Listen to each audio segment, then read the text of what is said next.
AITA for charging my roommate half of the grocery bill. She started eating more of my groceries than I did, so I want to charge her more but she doesn't want to pay.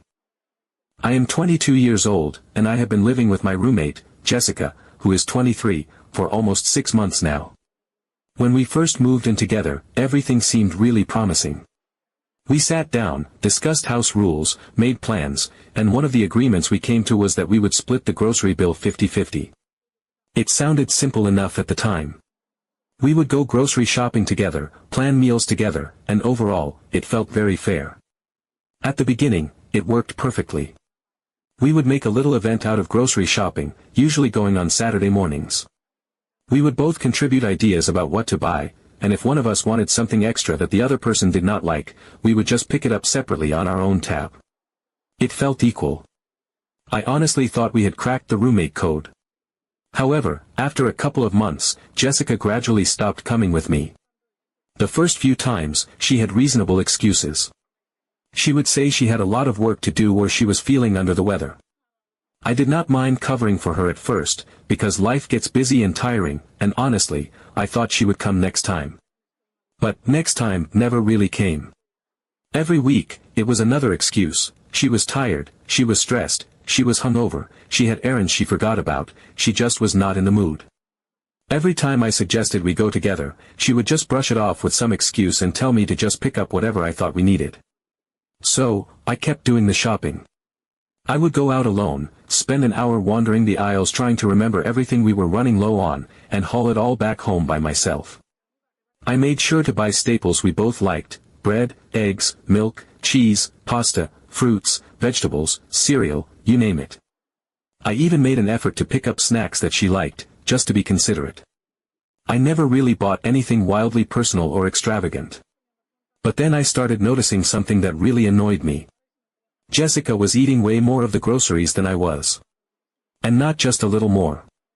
I would come home from work or class and find an entire box of cheese crackers I had barely touched already gone. I would buy a liter of orange juice, open it to pour one glass, and come back the next day to find it half empty. I would get excited about cooking a meal only to realize that the ingredients I had bought for it had already been eaten or opened. It started feeling less like we were sharing groceries and more like I was her personal grocery delivery service. At first, I tried to be understanding. Maybe she was just hungrier some days, maybe she was stressed and stress eating. But the pattern kept repeating. I would spend my money and my time shopping, only to watch Jessica tear through everything without a second thought, while I was left trying to stretch whatever scraps were left. Finally, I decided that this was not sustainable, and I asked her to pay me for half of the grocery bill.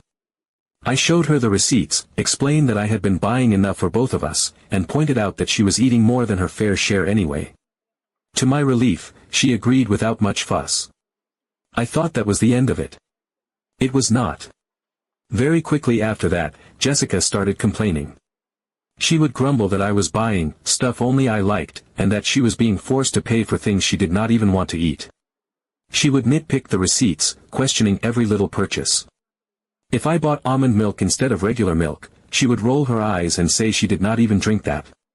If I picked up a certain brand of cereal, she would whine that she did not like it, even though she would be the one to finish the entire box within a few days. It got to the point where I dreaded even bringing up groceries, because it would inevitably lead to some passive-aggressive comment from her about how she was paying for my weird food. I reminded her, over and over again, that she was always welcome to come shopping with me and pick out whatever she wanted. I even suggested that she make a list for me if she could not come. I said she could add anything she liked to the cart. Every single time, she brushed me off. She was too tired, too busy, too overwhelmed, too uninterested. It was not that she did not have the opportunity. She just did not care enough to put in any effort. After a while, I got really frustrated. If she was eating more than me and refusing to help shop or plan meals, why should we still be splitting the bill evenly? It felt unfair that I was doing all the work, fronting the costs, and ending up with less food in the end. So I sat her down again and told her that I thought it would be fairer if she paid a little more, given that she was eating significantly more than I was. I said I was happy to keep shopping and doing the work, but I could not afford to keep subsidizing her appetite while getting nothing in return. Jessica did not take it well at all. She immediately got defensive and called the idea absurd. She said that it was ridiculous to expect her to pay more just because she happened to be hungrier sometimes. She insisted that groceries were groceries and that unless I was planning to label every single item with my name, we should just keep splitting it evenly. She made me feel like I was being greedy or unreasonable, even though I was just asking for fairness. Since then, the atmosphere in our apartment has been tense. I feel like I am constantly walking on eggshells. I have started buying my own separate groceries and labeling them, which makes me feel petty, but I honestly do not see another way to protect my own food and budget. Jessica still raids the communal stuff and still makes little jabs about how I am so uptight about food now. I honestly do not know if I handled this the right way. Part of me feels guilty for bringing money into it, because I hate conflict. But another part of me feels really resentful that she expected me to do all the work, spend all the money, and just accept it without saying anything. I am exhausted by the whole situation. So I guess the question is, am I the bad guy for asking her to pay more, considering she eats way more and does not contribute to shopping? Or was I right to stand up for myself, even if it made things uncomfortable between us? Update 1. After Jessica refused to pay more and called my suggestion absurd, I realized that if I wanted to survive living with her without losing my sanity, or my wallet, I needed to act more officially. No more vague conversations, no more casual agreements that she would just find loopholes around. If she wanted to treat our arrangement like a business transaction only when it suited her, then fine. I could be professional too. The next time we started running low on groceries, I sat down with a notepad and carefully made a list of everything we usually needed. I divided the list into 3 neat categories: my products, the things I personally wanted and knew she would not touch, like my almond milk, my granola, my special yogurt; her products, things she specifically loved and would consume entirely on her own, like her favorite spicy chips and those overpriced bottled smoothies she always craved; and shared things, the basics we both used, like bread, eggs, pasta, milk, basic fruits and vegetables. I spent a long time thinking through this division, making sure it was fair, making sure there was nothing that could be twisted into me being selfish or unreasonable. When the weekend came, I set out to the supermarket, list in hand. I spent hours there. I walked up and down every aisle, carefully choosing the best deals, checking expiry dates, comparing brands, making sure I was buying quality stuff without overspending. It was exhausting. I had 2 full carts by the time I was done, and dragging all those bags across town was a nightmare. The bus was crowded, the weather was humid, and by the time I finally got home, I was sweaty, tired, and honestly feeling pretty resentful. But I was determined to be thorough. After putting all the groceries away, I sat down at the kitchen table with my laptop, a calculator, and a fresh notebook. I manually drew up a detailed breakdown of everything I had bought. I wrote down each item, its exact price, and which category it belonged to. I calculated Jessica's share based on what she would personally consume, plus half of the shared items. To that, I added a small, very reasonable surcharge labeled selection and logistics fee, because frankly, spending over 2 hours hunting for her favorite brands and carrying 15 heavy bags home absolutely counted as labor. I also included a modest delivery surcharge, since if she had ordered delivery, she would have been charged for it anyway. When I was finished, the document was several pages long. I printed it out and highlighted her total in bright yellow, just to make things as simple and clear as possible. I took a deep breath and went to find her. Jessica was lying on the couch scrolling through her phone when I handed her the printout. I explained as calmly as I could that since she had refused to shop or even make a list, this system was the fairest solution. She only had to pay for what she would actually consume, plus a small compensation for my time and effort. I thought it was more than fair. I genuinely believed I was going out of my way to be reasonable. Jessica stared at the paper for about 2 seconds before rolling her eyes so hard I thought she might actually sprain something. Without even reading it, she started shouting that I was exaggerating, and that she did not sign up for such accounting. She accused me of being controlling and said that roommates should not be nickel-and-diming each other over groceries. I tried to explain that it was not about the money, it was about the principle, but she was not listening. Her voice got louder and louder, and she kept ranting about how unfair it was that she was expected to live under a dictatorship over a carton of milk. Then, in one sudden, childish move, she crumpled up the detailed check I had spent hours working on and threw it straight into my face. Before I could even react, she stormed off into her bedroom, slamming the door so hard behind her that one of my favorite glass vases, a gift from my grandmother, rattled off the living room shelf and smashed into pieces on the floor. I stood there in the middle of the living room, surrounded by shards of glass and crumpled paper, feeling completely drained. I had tried so hard to be fair. I had tried to be patient, to be considerate, to find a solution that respected both of our needs.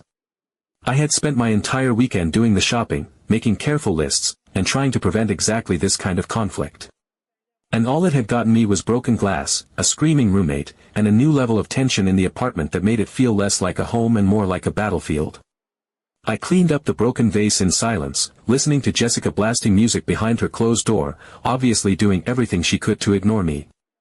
I could not believe how wildly out of proportion her reaction had been. All I had wanted was some acknowledgement of the time, effort, and money I was investing into keeping both of us fed. I sat down at the kitchen table again, staring at the blank space where my vase used to sit, and for the first time since moving in with Jessica, I seriously started thinking about whether I could actually keep living like this. I felt sad and a little angry because I was trying to be as honest as possible. Update 2.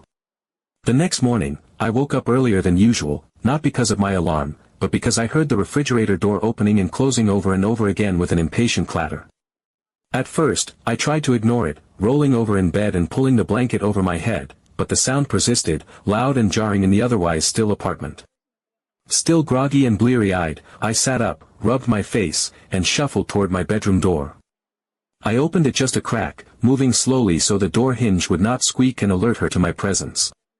Standing there in the kitchen, framed by the pale blue morning light streaming in through the small window, was Jessica. She was barefoot, her hair a tangled mess, wearing wrinkled pajamas that looked like she had slept in them for days. She stood with the refrigerator door wide open, one hand propping it up lazily, the other rifling through the shelves like she was digging for treasure. She moved slowly, almost aimlessly, pulling out containers, peering into them, shoving them back in frustration. I watched as her hand finally settled on the very yogurt I had just bought for myself the day before, the one I had picked out carefully because it was a rare treat I had been looking forward to. Without so much as a glance around, without a shred of hesitation, Jessica peeled back the foil lid, scooped out a heaping spoonful, and began eating right there in front of the open fridge. It was as if nothing had changed. As if the conversations, the arguments, the tension, the crumpled receipts meant nothing. As if she still believed everything in the apartment was hers by default. There was something so casual, so entitled about the way she stood there, barefoot and blank-faced, eating my yogurt in the cold light of morning, that something deep inside me cracked. I stepped out into the hallway, my footsteps sharp against the wooden floor. Jessica barely reacted. I walked straight over to her, reached out, and without raising my voice or making a scene, took the yogurt container right out of her hand. For a moment, she just stared at me, stunned, the spoon still suspended midair. Her face shifted quickly, the confusion giving way to indignation, her mouth tightening into a sour frown. I told her, as calmly and firmly as I could, that from now on, all the food in the apartment was mine until she either paid her share of the groceries or went out and bought her own. There would be no more free rides. No more silent allowances. No more acting like my efforts and money were an endless resource for her to dip into whenever she pleased. Jessica's reaction was instantaneous. She tossed the spoon into the sink with a clatter and immediately launched into a protest, her voice climbing higher with every word. She accused me of behaving very greedily, of being selfish over a couple of stupid groceries. She ranted that normal roommates did not treat each other this way, that in other apartments people shared food without turning it into a courtroom drama. She pointed out that she already paid half the rent and half the utilities, and now I was mocking her and trying to humiliate her over a few pathetic products that, according to her, did not even cost that much. I stood still, hands at my sides, refusing to let her shouting shake me. I kept my expression neutral, letting her vent, letting her drown in her own noise. When she finally ran out of steam, panting slightly from the effort of her own indignation, I repeated, without any anger, without any debate, that she could either pay what she owed or buy herself food. The choice was hers. Nothing else needed to be said. Jessica made a loud, exaggerated huff and rolled her eyes with such force it looked almost painful. She stomped past me, her shoulder brushing mine a little too hard to be accidental, and disappeared into her room, slamming the door behind her with a thunderous bang that made the walls vibrate. I stood there for a moment longer, listening as she immediately started throwing things around inside, slamming drawers, knocking over something heavy, muttering angrily under her breath loud enough for me to hear through the thin walls. I felt a flicker of sadness, but also a strange sense of peace. I had finally drawn a line, and I was not going to erase it just because she was throwing a tantrum. The rest of the day was a quiet, bitter war zone. Jessica made it a personal mission to make her displeasure known. Every time she passed me in the hallway or the kitchen, she would let out loud, theatrical sighs, mutter sharp little insults under her breath, and shoot me glares so icy they could have frozen the air between us. She slammed cabinet doors with enough force to make the dishes rattle. She stomped through the apartment like an angry storm cloud. It was exhausting, but I refused to engage. I stayed calm. I stayed focused. I went about my work at the kitchen table, sipping my coffee, reading emails, pretending her petty dramatics were nothing but background noise.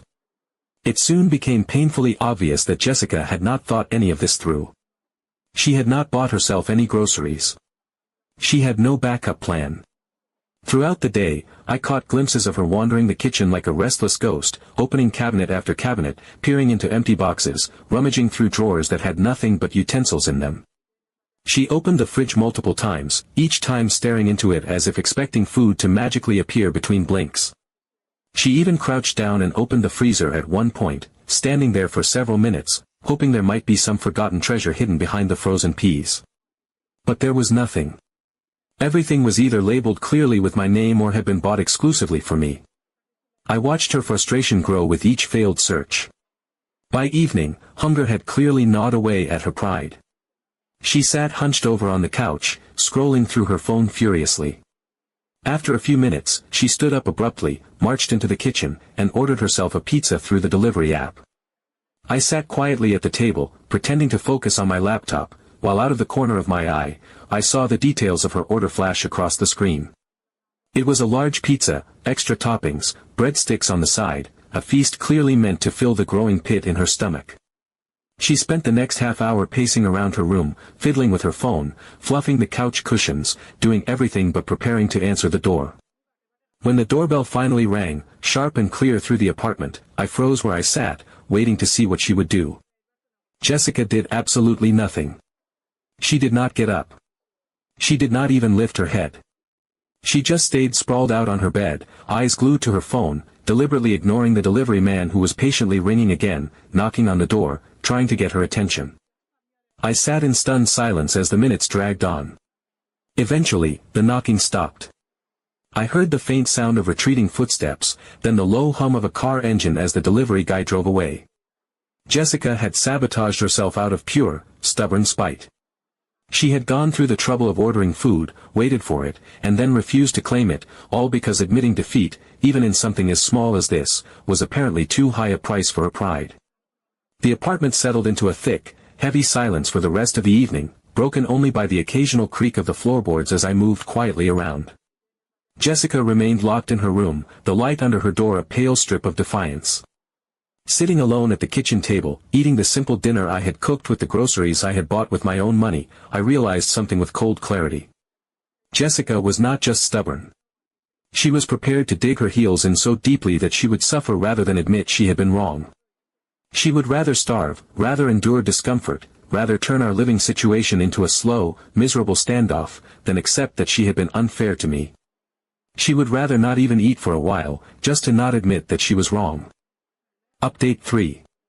On the third day after our standoff had begun, I came home from a long day of studying, feeling drained in that bone-deep way that only back-to-back lectures and endless assignments can cause. I was not expecting anything different from the usual cold silence that had settled over the apartment, so when I walked into my room and saw something new on my desk, it immediately caught my attention. There, neatly placed in the very center of the desk, was a folded bill and a small scrap of paper. It was not a clean, casual placement. The edges of the bill were pressed down like someone had folded it with a kind of angry precision, and the note looked like it had been torn hastily from a larger sheet of paper. I picked up the note first. The handwriting was familiar, but the letters were jagged and uneven, written in a heavy, frustrated scrawl that looked like the pen had almost torn through the paper. It read, "Here's your money. Now give me my yogurt, monster." I stood there for a moment, just absorbing the ridiculousness of it all. The resentment practically dripped from the note, each letter trembling with unspoken fury. It was so dramatic, so childishly angry, that I could not help but smile a little to myself. It was obvious Jessica had written it in a state of extreme resentment, every loop and slash of the pen screaming her irritation. Curious, I unfolded the bill and checked the amount. To my surprise, she had paid exactly the amount I had originally written out on the detailed check. Every item, every surcharge, accounted for down to the cent. Not only that, but she had even left a few dollars extra, a deliberate move, no doubt meant to showcase her greatness and imply that she was being somehow magnanimous, rising above the situation while still getting the last word. It was such a classic Jessica move that I almost laughed out loud. I gathered up the groceries she had originally claimed as hers, a couple of yogurts, some chips, a pack of cookies she loved, and a few snack bars, and placed them carefully in a small grocery bag.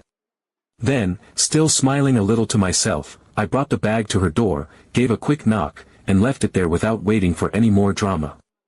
That evening, something unexpected happened. We both ended up sitting at the kitchen table, eating our respective meals in complete silence.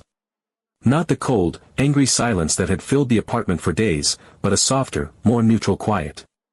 A kind of peace that neither of us dared to break. There was no bickering, no passive-aggressive muttering, no loud sighs or slamming of drawers. Just two tired people, chewing their food, each lost in their own thoughts, coexisting without conflict for the first time in what felt like months. It was oddly comforting. I realized that in all the time we had lived together, real silence, the kind that was simply the absence of noise and not the presence of anger, had been almost non-existent. We had either been talking, arguing, or pointedly ignoring each other with loud gestures. But this silence was different. It was natural. It was a truce without words. After that evening, something shifted between us. It was not dramatic or sudden, but it was real. We sat down and established a clear new rule: each of us would buy her own groceries. No more communal shopping, no more silent assumptions that the other would cover anything. If one of us wanted something that belonged to the other, even just a splash of milk or a slice of bread, we had to ask first. No exceptions. No automatic reaching into each other's food supplies. No matter how small or insignificant the item seemed, permission was now mandatory. Jessica, of course, could not completely let it go without a few passive-aggressive scenes. A couple of times she would sigh loudly and comment that food brings people together, shooting me a look like I was personally responsible for destroying the sisterhood of womanhood over a carton of yogurt. Another time she muttered something under her breath about how roommates were supposed to share things, like families. But each time, I would calmly remind her of the rule. No arguments. No emotions. Just a quiet, firm reminder. Eventually, even she seemed to realize that it was not worth the energy. After a few reminders, she stopped trying to test the boundary. With the new system in place, our living situation gradually became easier, smoother, lighter. There were no more silent battles over the fridge. No more hidden resentment simmering under every interaction. No more finding empty boxes in the pantry that someone had finished without telling the other. Now, if she wanted snacks, she bought her own. If I needed coffee, I made sure it was mine. It was simple. Clear. Respectful. Surprisingly, as the resentment drained away, we started getting along better than we ever had before. Without the constant undercurrent of food-related tension, our real personalities had room to breathe. We started hanging out again in the evenings, watching TV shows together on the worn-out couch. We each had our own bowls of popcorn, carefully bought and prepared separately, but somehow eating side by side felt more communal than any forced sharing ever had. We laughed at stupid shows, shared recommendations, teased each other lightly without it turning into a fight. It turned out that setting boundaries, real, firm, unapologetic boundaries, did not kill the friendship we had. It actually saved it. Once we both knew exactly what was expected, once the lines were drawn and respected, everything else became easier. There was no more guessing, no more seething, no more scorekeeping. Just two people, learning how to live side by side without stepping all over each other. Now, sitting there in the evenings with my own bowl of popcorn and my own groceries safely tucked away in the fridge, I could finally relax. No resentment. No tension. Just peace. It turns out that once you set boundaries, everything becomes much easier.